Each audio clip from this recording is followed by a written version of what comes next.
What is cell agriculture? Is it destroying our farms? What is it and why is it important? We're going to discuss cell agriculture. We're going to also discuss what the agricultural department has been doing for so long. There's one thing that they've been passing, farm bills, but of the farm bills that actually is meant to help farmers, only 15% goes to it. The other 85% may blow your mind. We'll discuss that. Also, we're going to talk about Meta AI. The new Meta AI never stops listening. So when you download all these AI components and these agents on your phone, and you're like, hey, so-and-so, the whole time they never stopped listening. So are you okay with that extra surveillance? Proof shows that AIs don't stop listening. They're always listening. What can we learn from that, and what should we do about that? Last two stories is everything is lining up, quoted by a Bitcoin and crypto specialist. They said we're having a breakout year, and actually crypto and Bitcoin and stable coins and normalcy with digitized money is becoming more and more a reality. Boy, we're talking about AI and crypto a lot lately, but the thing is, how dangerous is it to you? And then lastly, everybody's losing weight. Everybody's losing weight. However, they're not losing it because they're eating better, working out, and trying to be fit. They're doing it by GLP-1. We're going to talk about some of the dangers of GLP-1, and because it has not been tested a lot, it kind of reminds you of 2020. All of a sudden, you're like, oh, crud, this actually caused me a lot of sickness. GLP-1 could be the same way. Let's dive in, because I don't think there's an easy button to weight loss. This could affect a lot of people, millions. Let's dive in.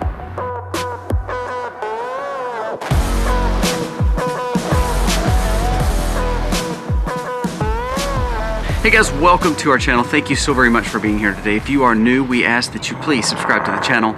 We appreciate you and we humbly thank you. Again, remember the other channels, Life with Colby Mack, that's my vlog channel. I go through and show you how we live sustainable and live on a homestead and a farm with our 6 children and of course my beautiful wife. My wife has a channel, The Max Life, doing it through her perspective. So check out those channels, please. Now let's jump into the stories of the day. First, let's talk about the USDA and Brooke Rollins. She was just interviewed by All In Pod. And to be honest with you, I talked about a little of this yesterday on the live, but I didn't hit on a lot. I wanted to listen to the whole story. And one of the biggest things that came out of that is twofold. One is the SNAP program. And that's kind of what we spoke a little bit about yesterday, about the sugary snacks and the junk, the Cokes, and all this special interest has infiltrated the SNAP program. The SNAP program, which is the assistance. Now listen, this is what's so funny. Supplemental Nutrition is the name of this program. Supplemental nutrition. Is Coke, sugary drinks, Little Debbie's, is that considered nutrition? No. Now, here's the thing. Should you have the freedom to buy whatever you want to buy? Absolutely. Do whatever you want, buy whatever you want, make yourself unhealthy, I don't care. But when you're using my tax dollars to do it, that's when it becomes a problem. Biden literally expanded the program to where it took in 50 million people, they stated, on some kind of food assistance program. So now we have a bigger inflated program. Now, of the USDA, listen to this now. The USDA's budget, 70% of their budget is ate up with the SNAP program. Now, why is that a big deal? Well, the USDA is supposed to be for the Department of Agriculture, to help farmers, to help people when we think about food. Now, think about this now. What is one of the biggest national security risks in the world? Is food insecurity. If you don't have food security, you're dependent on someone else growing it for you. Now, we tell you that on a smaller scale, when it comes to your home, you need to have food security by prepping, by putting stockpiles up, and also growing your own food. But let's talk about it on the national side. If our farms are leaving us, our farms are retiring, our farms are selling, and we're allowing foreign adversarial countries and along with bigger ag to come in and buy this, then they set up what they believe agriculture should be. We talk about cell agriculture, and we talk about people that don't like us, like China. So let's go back. In the last 10 years, they said we have lost 10,000 farms. That's food insecurity. In the last 5 years, we've doubled and tripled and now quadrupled the amount of food programs we have that is feeding, quote unquote, the lower Americans, the lower income Americans. Of that lower income Americans that they're getting supplemental nutritional assistance program, SNAP, 75% of them are obese or diabetics because of the trash food in their diets. So you see that bad problem there? We're supplying them garbage food instead of good food. Think about if we just supported the farmers by buying the food from the farmer and allowing the people that are on the SNAP program to get good, wholesome farm food. Wouldn't that make sense? But no, we have a U.S. Department of Agriculture under the Biden administration and under a lot of other administrations where they're trying to fix it now in the Trump administration. But what they're doing is they're giving crap food to the people that are lower income. Now, what Trump administration and Brooke Rollins is trying to do is say, look, if we're going to actually help SNAP, first of all, we got to find out who should be on it and who shouldn't be on it. On top of that, we have to cut this budget not to a point where it's making people not have food, but we must find another way to give better quality food at a better price, or at least give them higher quality food and us be willing to pay for it as long as they're not getting hooked on bad quality food to give them bad health to go into the Medicaid and Medicare system on the government side too. She said that is exactly what's happening. We're allowing them to go to SNAP, to straight to Medicaid, and then basically they have lived off the government because of their bad health, because of the diets we gave them. Now, special interest is pretty much the cause of that, because all these companies, these lobbies are pushing these trash diets, and it even goes down to the SNAP program. Now, something else that they mentioned was, of the last farm bill, the farm bill that was passed by your Senate Congress that's supposed to help the agricultural sector, only 15% actually went to agriculture. The rest went to SNAP and food programs for people in cities. Now, I know you're like, Colby, I mean, we got to help those people. I have no problem helping people. But giving them Cokes and Doritos is not helping people. Buying them bodega snacks and Little Debbie's is not helping them. What we need to do is actually fix the SNAP program. Like I said yesterday's live, if we went back to giving them whole grains, giving them stuff they had to actually cook, rices, beans, powdered milk, powdered eggs, and start actually giving them a holistic diet on the SNAP program, I promise you there'd be people finding ways to work and to try to get off that. Not that you're giving them bad quality, you're actually giving them great quality. So bottom line is we have to fix our diets. We have to fix this problem, because we can't have farm bills that are supposed to help farmers when that is a national security issue, to then turn around and basically give it all to the government to give in sugary snacks and sugary drinks, for allowing people to stay obese and stay literally on the government's dole going straight to Medicaid. They said it literally is almost a funneling effect. It's sad. Now, that brings me to the next point with agriculture, cell agriculture. The big push now is, hey, we've got ways to make cells to allow beef and milk and eggs to come from cellular agriculture versus just being on the farm with these animals. Well, innovation, free market, okay, let them have it. Don't subsidize it, and you need to make sure that you mention what is cell grown and what is naturally grown. I think we're going to a point where if you're not growing your own food or knowing the farmer, you may not know how or where or what actually is in your food and how it's grown. Now, that's not meaning that it can't be good or bad for you, but there needs to be studies on this.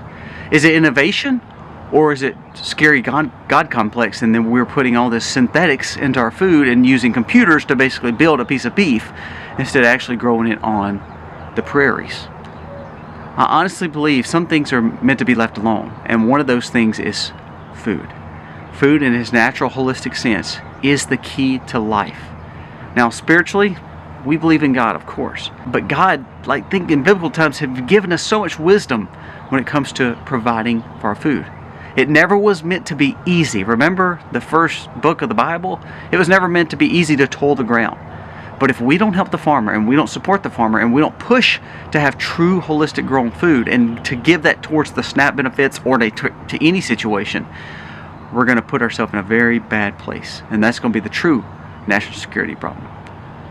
Now let's move right on to another national security problem, and another problem with your surveillance. There's a story that came out about Meta, and this was shared by Maureen Nafal, where a guy literally was sharing how Meta AI worked. He said, I used it in everyday life, and all of a sudden I realized that not only was it listening, it was really retelling me all the things that I had done when AI was supposedly being off. What it was, and what they came to the solution of the hypothesis was the fact that it was actually listening the whole time. So when we have these devices close, you know, we always make that joke, well, Meta's listening, or TikTok's listening, or Amazon's listening, because when I was thinking about it, all of a sudden I see it on there. And we kind of jokingly laugh about it. But is that really what we want in our privacy and personal lives? Now AI, which is now becoming an agent to us, a quote-unquote friend to us, is literally eavesdropping on all your conversations. Now remember that story I did yesterday, how AI is becoming more deceptive. They're using it for deception now and manipulation.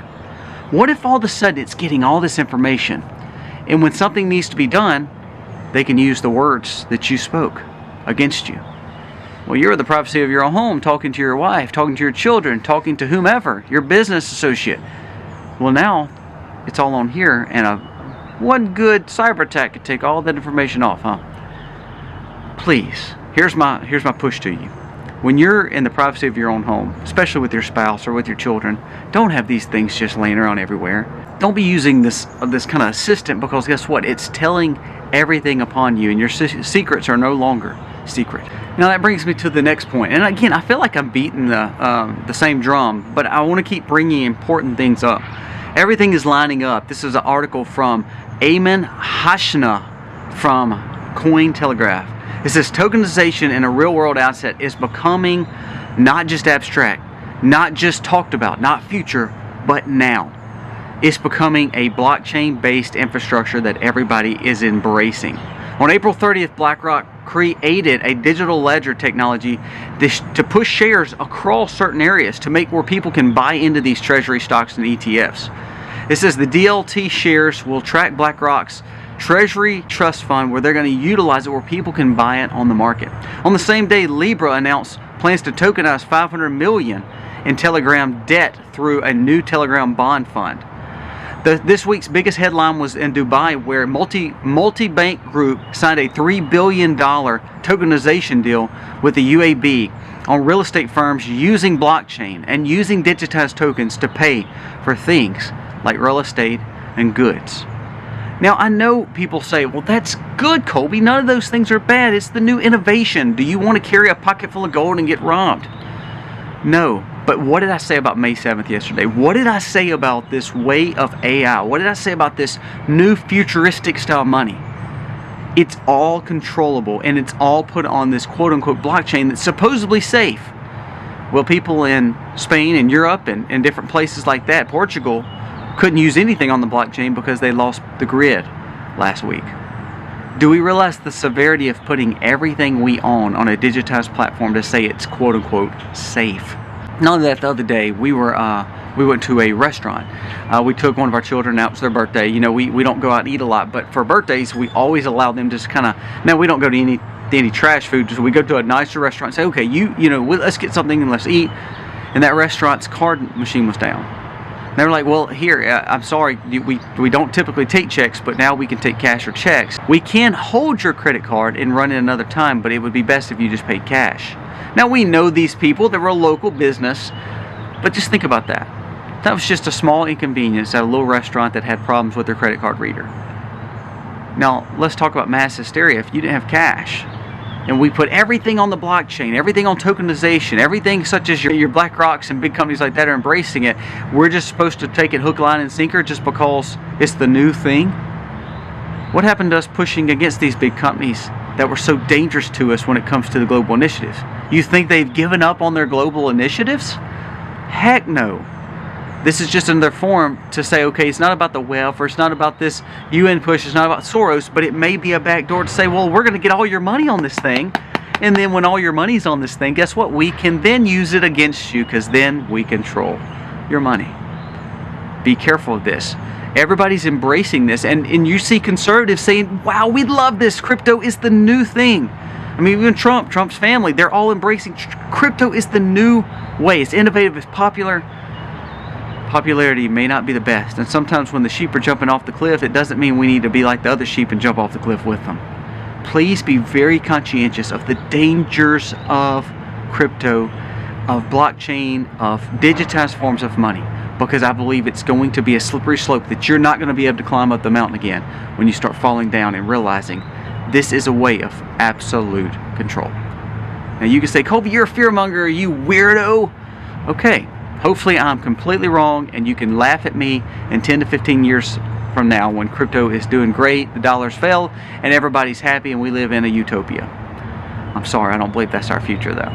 Pay attention to these stories. They are falling under the wayside and things are getting done behind your back. Look, April 30th, did you hear about BlackRock making all these different funds dealing with the blockchain? Again, what did I say? It's like the HOA. If they buy up every house on the HOA, then they control the HOA. Well, if they buy everything on the blockchain, they buy everything in the market like they're doing, they buy every big business, they have seats at the table of every big player, then that means they control the player. So be very cautious when you look at these things, because when it comes down to it, cash is always going to be decentralized and the best way forward. Please listen to me when I say that. If you don't believe it, at least put some cash up on hand and just stockpile it. At least if you don't believe it, at least buy some gold. If you don't believe it, please buy some commodities like food. Because then one day when your crypto falls, you'll still have those things to rely back on. Last story I want to hit on, and this is one that I think is very important to our time. I've never seen so many people start losing weight that were once really big. And I'm like, wow, that's great. I love to see people get healthier and get more fit. Like, I'm eating carnivore. I don't eat trash food. I may not be in the very best health ever, but I'm always striving for that. You get what I'm saying? That's a good thing. And then when we start seeing people drop weight like crazy, it's like, wow, what are they doing? That's not normal. So now enters GLP-1. The shots that were meant for diabetics are now going for weight loss, and most people are utilizing them in the wrong way. It's become one of the biggest businesses and absolutely biggest pharmaceutical sales ever. Now the sad thing about this is people are so desperate to lose weight that they're willing to do it with a shot that really hasn't been studied. And I'm not being negative on you if you're using this. What I'm saying is make sure you're doing the research, because remember, there was something else that was given to us in a shot form in 2020 that we realized caused a lot of problems. If you go back and do the studies, you're like, oh crap, we did not do the research. GLP-1 could be the same way. I'm glad to see people losing weight, but why don't we lose it the old-fashioned way? It's kind of like the Cellular Agriculture. Why don't we just learn to raise the food and help provide good quality food? Then we wouldn't eat junk cellular agriculture to say this one day will be bad. All these synthetic chemicals are bad for us. Same situation. If all of a sudden we just go back to what was threadbare, working out, cardio, making sure that we're lifting weights, making sure that we're being fit, making sure we're eating good diets, making sure we're not eating just junk all the time, then we could lose it on our own. The GLP-1 though is just an easy button. We've built convenience, remember. But here's the problem. It's not been enough studies done against it. Listen to this. GLP receptors could probably cause problems. It's made for diabetics and weight loss, but they're generally considered safe. But they do have some potential risks. Common side effects, which include, of course, nausea, vomiting, diarrhea, and problems gastrointestinal. Now, here's the serious things. But more serious, less studies have been done on it. But what could happen would be pancreatitis, gallbladder problems, kidney damage. Some studies even show possible links to thyroid tumors because of the messing around with your body's natural forms. Pancreatitis, gallbladder, and kidney damage could be some of the biggest issues. But what about things like obstructions and paralysis with our gut, thyroid tumors, and now we're seeing even bone loss, mental health, and problems with weight. And not with weight loss, but with fluctuation when people get off of it. You're making a dependent society on something else that we should never have put in our body when it comes to health. Most of the situations caused by weight gain is our diets. Most of the situations caused by parts of diabetes is our diet, like we just talked about with the SNAP program. If we would learn to do things on our own and be... Convenience is not a bad thing. But convenience could cause us to be lazy. And forms of laziness like crypto and saying we don't want to carry cash. Forms of laziness like saying, look, we don't want to work out, we're just going to do this GLP-1 shot. Things like, okay, well, we're not going to do a research, we're just going to take this 20/20 thing, and that way we know we're safe because the government told us. Things like cellular agriculture is good because the farms are leaving us. China's buying our farms, big ag's buying our farms, and this is the best way forward. It's cheaper ways. We don't have labor anymore, so we gotta, no farms. We've gotta have food, so why can't we grow it in petri dishes? It's not bad for us. Government says they've regulated it. The same government that regulates is the same regulators, and the inspectors are part of the companies that are selling this goods to us. So it's skewed. All I'm saying in this video is this: convenience can be good. You're listening to me literally on a digitized platform device. These can be used for good. AI can be used for good. But at the same time, conveniences could cause us complete dependency. And if we depend on these things, if I let my children have all this all the time, then I'm causing problems for them. If I let my children eat sugary snacks and garbage food all the time, I'm causing problems for them. If I allow AI to do all their work at homeschool and not actually them doing their work, I'm causing problems for them. If I allow for genetically modified meat and cellular agriculture to take place, it may be easier on me instead of growing gardens at 4 or 5 a.m. in the mornings and raking and hoeing gardens, but it could be to my detriment. If I, instead of working out and sweating and just getting completely exhausted from a good workout that's good for me, if I said, well, look, let's just do an easy button, let's just take a shot. What if all of a sudden we realize we're dependent on that, and if we get off of it, we're going to gain extreme weight? What if we realize our bones are falling to pieces? What if we realize we start having tumors again and now we're needing more medicine? It's a revolving circle that could be bad for us. All I'm saying is do your research. Don't rely on just the next best thing. Rely on the things that's been threadbare. Prepping, food, the way we've lived for thousands upon thousands of years. Why would we turn away from that? Guys, thank you so much for watching. Let me know your thoughts on today's video. What's your thoughts on Snap? What's your thoughts on AI and on technology? What's your thoughts on stablecoin? What's your thoughts on the GLP-1? That's the one that's probably going to be heated. Jump in the comments, tell me what you think, because I learn from you and we can gain wisdom together. God bless.